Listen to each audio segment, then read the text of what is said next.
ಇನ್ನು ನಾಯಕತ್ವ ಫೈಟ್ ಮಧ್ಯೆಯೇ ದೆಹಲಿಯಲ್ಲಿ ಡಿಕೆ ಸುರೇಶ್, ಬೆಂಗಳೂರಿನಲ್ಲಿ ಅಣ್ಣನ ಆಟ. ದೆಹಲಿಯಲ್ಲಿ ತಮ್ಮನ್ನ ಹೋರಾಟ ನಡೀತಾ ಇದೆ. ಶತಾಯ ಗತಾಯವಾಗಿ ಅಣ್ಣನನ್ನ ಮುಖ್ಯಮಂತ್ರಿ ಪಟ್ಟಕ್ಕೇರಿಸೋದಕ್ಕೆ ತಮ್ಮ ಪಣ ತೊಟ್ಟಿರೋರು ಅಲ್ಲಿ ತಮ್ಮ ಪ್ರಯತ್ನಗಳನ್ನು ಮುಂದುವರಿಸ್ತಾ ಇದ್ದಾರೆ. ಹೈಕಮಾಂಡ್ ಬಳಿಯೇ ಕುಳಿತು ಡಿಕೆ ಸುರೇಶ್ ತಂತ್ರಗಾರಿಕೆಯನ್ನ ಹೆಣಿತಾ ಇದ್ದಾರೆ. ದೆಹಲಿಯಲ್ಲಿ ಹಲವು ರಣತಂತ್ರಗಳನ್ನ ಹೆಣಿತಾ ಇದ್ದಾರೆ ಡಿಕೆ ಸುರೇಶ್.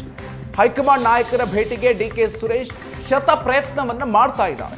ಸೊ ಇವತ್ತು CM Siddaramaiah, DCM D K Shivakumar breakfast ಸಭೆ ನಡೆಯುತ್ತೆ. ಸೊ ಈ ಒಂದು ಬ್ರೇಕ್ಫಾಸ್ಟ್ ಮೀಟಿಂಗ್ ಬಳಿಕ ಮುಂದಿನ ಕಾರ್ಯತಂತ್ರ ಏನು ಅದರ ಬಗ್ಗೆ ಪ್ಲಾನ್ ರೂಪಿಸಲಿದ್ದಾರೆ. ದೆಹಲಿ ವರ್ತಮಾನಗಳ ವಿಚಾರವಾಗಿ ಕ್ಷಣ ಕ್ಷಣದ ಅಪ್ಡೇಟ್ಸ್ಗಳನ್ನ ಅಣ್ಣ ಡಿಕೆ ಶಿವಕುಮಾರ್ ಅವರಿಗೆ ತಮ್ಮ ದೆಹಲಿಯಲ್ಲೇ ಕುಳಿತು ಮಾಹಿತಿಯನ್ನ ರವಾನೆ ಮಾಡ್ತಾ ಇದ್ದಾರೆ. ಸೊ ದೆಹಲಿಯಲ್ಲಿ ಮಾಡಬೇಕಾದಂಥ ಕೆಲಸದಲ್ಲಿ ಡಿಕೆ ಸುರೇಶ್ ಅವರು ಬ್ಯುಸಿಯಾಗಿದ್ದಾರೆ. ಇತ್ತ ಮತ್ತೊಂದು ಕಡೆಯಲ್ಲಿ ಡಿಕೆ ಶಿವಕುಮಾರ್ ಬೆಂಗಳೂರಿನಲ್ಲಿ ಇದ್ದುಕೊಂಡು ತಮ್ಮ ಪಟ್ಟುಗಳನ್ನ ಮುಂದುವರೆಸಿದ್ದಾರೆ. ಈ ವಿಚಾರವಾಗಿ ಹೆಚ್ಚಿನ ಡೀಟೇಲ್ಸ್ ಕೊಡ್ತಾರೆ ನಮ್ಮ ದೆಹಲಿ ಪ್ರತಿನಿಧಿ ಮಂಜುನಾಥ್. ಇದೀಗ ನಮ್ಮ ಜೊತೆಗೆ ನೇರ ಸಂಪರ್ಕದಲ್ಲಿ ಜಾಯ್ನ್ ಆಗ್ತಾ ಇದ್ದಾರೆ. ಮಂಜುನಾಥ್, ನಿನ್ನೆಯೇ ಡಿಕೆ ಸುರೇಶ್ ಅವರು ದೆಹಲಿಗೆ ತೆರಳಿದ್ರು. ಅಲ್ಲಿ ಏನೇನು ತಮ್ಮ ಒಂದು ರಣತಂತ್ರಗಳನ್ನ ಹೆಣಿತಾ ಇದ್ದಾರೆ? ಹೈಕಮಾಂಡ್ ಭೇಟಿಗೆ ಅವರ ಪ್ರಯತ್ನ ಇನ್ನೂ ಕೂಡ ಮುಂದುವರೆದಿದ್ಯಾ? ಸೊ ಏನೆಲ್ಲ ಡೀಟೇಲ್ಸ್ ಇದೆ? ಮಧು, ರಾಜಕೀಯ ಚದುರಂಗದಲ್ಲಿ ಯಾವಾಗ ಹೇಗೆ ದಾಳಗಳನ್ನು ಉದುರಿಸಬೇಕು ಅಥವಾ ಆಡಬೇಕು ಅನ್ನುವಂಥದ್ದು ಡಿ ಕೆ ಸಹೋದರರಿಗೆ ತುಂಬ ಚೆನ್ನಾಗಿ ಗೊತ್ತು. ಮತ್ತು ಈ ಸಂದರ್ಭ ಇದೆಯಲ್ಲ, ಸಂದರ್ಭದ ಪ್ರತಿ ನಿಮಿಷವನ್ನೂ ಕೂಡ ಅವಕಾಶವನ್ನಾಗಿ ಬಳಸ್ಕೊಳ್ಬೇಕು ಅಂತ ಡಿ ಕೆ ಸಹೋದರರು ಕೂಡ ನಿರ್ಧಾರ ಮಾಡಿದ್ದಾರೆ. ಆ ಕಡೆ ಸಿದ್ದರಾಮಯ್ಯ ಅವರ ಬಳಗವೂ ಕೂಡ ನಿರ್ಧಾರ ಮಾಡಿರುವಂಥದ್ದು. ಈ ಸಿಚುಯೇಷನ್ನಲ್ಲಿ ಏನಾದರೂ ಆ ಕಡೆ ಈ ಕಡೆ ಆದರೆ, ಬಳಸ್ಕೊಳ್ಳದೆ ಹೋದರೆ ಅಥವಾ ಯಾರನ್ನು ನಾವು ಕಾಂಟ್ಯಾಕ್ಟ್ ಮಾಡದೆ ಹೋದರೆ ಅದು ಬೇರೆ ರೀತಿಯ ಪರಿಣಾಮಗಳು ಬೀರಬಹುದು ಅನ್ನುವಂಥ ಹಿನ್ನೆಲೆಯಲ್ಲಿ ಡಿ ಕೆ ಸಹೋದರರು ಒಂದು ಕಡೆ ಡಿ ಕೆ ಶಿವಕುಮಾರ್ ಅವರು ಬೆಂಗಳೂರಿನಲ್ಲಿ ತಮ್ಮ ಆಟವನ್ನು ಅಥವಾ ಪಗಡೆಯನ್ನು ಆಡ್ತಾ ಇದ್ರೆ, ದೆಹಲಿಯಲ್ಲಿ ಡಿ ಕೆ ಸುರೇಶ್ ಅವರು ಕೂತಿದ್ದಾರೆ. ಅವರು ಬಂದು ಇಲ್ಲಿನ ಬೆಳವಣಿಗೆಗಳ ಬಗ್ಗೆ ಒಂದು ಅಪ್ಡೇಟ್ ಕೊಡುವಂಥದ್ದು ಇರ್ಬೋದು.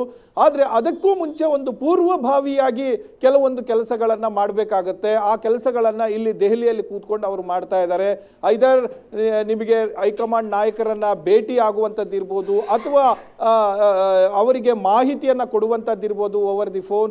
ಸೊ ಈ ರೀತಿಯ ಬೆಳವಣಿಗೆಗಳು ನಡೆದಂಥ ಸಂದರ್ಭದಲ್ಲಿ ಇಮಿಡಿಯೇಟ್ ಹೈಕಮಾಂಡ್ಗೆ ಕೇಳುವಂಥದ್ದು ಅಥವಾ ಇಮಿಡಿಯೇಟ್ ಹೈಕಮಾಂಡ್ ಕೇಳುವಂತಹ ಪ್ರಶ್ನೆಗಳಿಗೆ ಉತ್ತರವನ್ನು ಕೊಡುವಂಥ ಕೆಲಸಗಳು ಕೂಡ ಮಾಡಬೇಕಾಗುತ್ತೆ. ಆ ಒಂದು ಕೆಲಸವನ್ನು ಡಿ ಕೆ ಸುರೇಶ್ ಅವರು ದೆಹಲಿಯಲ್ಲಿ ಕೂತ್ಕೊಂಡು ತಮ್ಮ ತಂತ್ರಗಾರಿಕೆಯನ್ನು ಮಾಡ್ತಾ ಇರುವಂಥದ್ದು. ಜೊತೆಗೆ ಡಿ ಕೆ ಶಿವಕುಮಾರ್ ಅವರು ಅಥವಾ ಡಿ ಕೆ ಸಹೋದರರೇನಿದ್ದಾರೆ ಅವರು ಕೇವಲ ನಮ್ಮ ಕರ್ನಾಟಕದ ನಾಯಕರನ್ನ ಹಿಡ್ಕೊಂಡು ಅವರ ಮುಖಾಂತರ ಒತ್ತಡ ಏರುವಂಥದ್ದಲ್ಲ. ಡಿ ಕೆ ಶಿವಕುಮಾರ್ ಅವರಿಗೆ ಹಲವು ರಾಜ್ಯಗಳಲ್ಲಿ ಅವರ ಸ್ನೇಹಿತರಿದ್ದಾರೆ, ಅವರ ಕಡೆ ಬ್ಯಾಟಿಂಗ್ ಮಾಡೋರಿದ್ದಾರೆ ಅಥವಾ ಅವರಿಗೆ ಒಳಿತನ್ನು ಹಾರೈಸುವವರಿದ್ದಾರೆ. ಸೊ ಅದರಲ್ಲೂ ಕೂಡ ಸೋನಿಯಾ ಗಾಂಧಿ ಅಥವಾ ಪ್ರಿಯಾಂಕಾ ಗಾಂಧಿ, ರಾಹುಲ್ ಗಾಂಧಿ ಇವರ ಸುತ್ತಮುತ್ತ ಇರುವಂತಹ ಜನರನ್ನ ಅಥವಾ ಅವರಿಗೆ ಗೊತ್ತಿದ್ದಂಥವರನ್ನ ಭೇಟಿ ಆಗುವಂಥದ್ದು, ಆ ಮೂಲಕ ಪ್ರೆಷರನ್ನು ಏರುವಂಥದ್ದು, ಗಾಂಧಿ ಕುಟುಂಬಕ್ಕೆ ಯಾರ್ಯಾರು ಆಪ್ತರಿದ್ದಾರೆ ಅವರನ್ನ ಭೇಟಿಯಾಗಿ ಪ್ರೆಷರನ್ನು ಅಂದರೆ ಮಾಡುವಂಥದ್ದು, ಈ ರೀತಿಯ ತಂತ್ರಗಾರಿಕೆ ಬಹಳ ಮುಖ್ಯವಾಗಿರುತ್ತೆ. ಹಾಗಾಗಿ ಸಿಗುವ ಪ್ರತಿ ಅವಕಾಶವನ್ನೂ ಕೂಡ, ಪ್ರತಿ ಕ್ಷಣದ ಅವಕಾಶವನ್ನೂ ಕೂಡ ಬಳಸ್ಕೋಬೇಕು ಅನ್ನುವಂಥ ನಿರ್ಧಾರ ಡಿ ಕೆ ಸಹೋದರದಾಗ ಇದ್ದಂತೆ ಕಾಣಿಸ್ತಾ ಇದೆ. ಹಾಗಾಗಿ ದೆಹಲಿಯಲ್ಲಿ ಕೂತ್ಕೊಂಡು ಡಿ ಕೆ ಸುರೇಶ್ ಅವರು ತಮ್ಮ ದಾಳವನ್ನು ಉರುಳಿಸ್ತಾ ಇದ್ರೆ, ಡಿ ಕೆ ಶಿವಕುಮಾರ್ ಅವರು ಬೆಂಗಳೂರಲ್ಲಿ ಕೂತು ತಮ್ಮ ದಾಳವನ್ನು ಉರುಳಿಸ್ತಾ ಇದ್ದಾರೆ.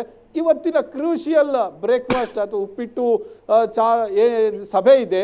ಆ ಸಭೆಯ ಔಟ್ಕಮ್ ಮೇಲೆ ಇಲ್ಲಿ ಮತ್ತಷ್ಟು ಏನಾದರೂ ದಾಳಗಳನ್ನು ಉರುಳಿಸುವಂಥ ಕೆಲಸ ಮಾಡ್ತಾರಾ ಅನ್ನುವಂಥ ಪ್ರಶ್ನೆ ಇದೆ.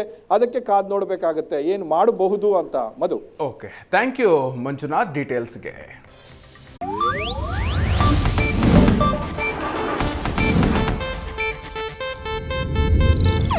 ಇದು ಏಷ್ಯಾನೆಟ್ ನ್ಯೂಸ್ ನೆಟ್ವರ್ಕ್ ಪ್ರಸ್ತುತಿ.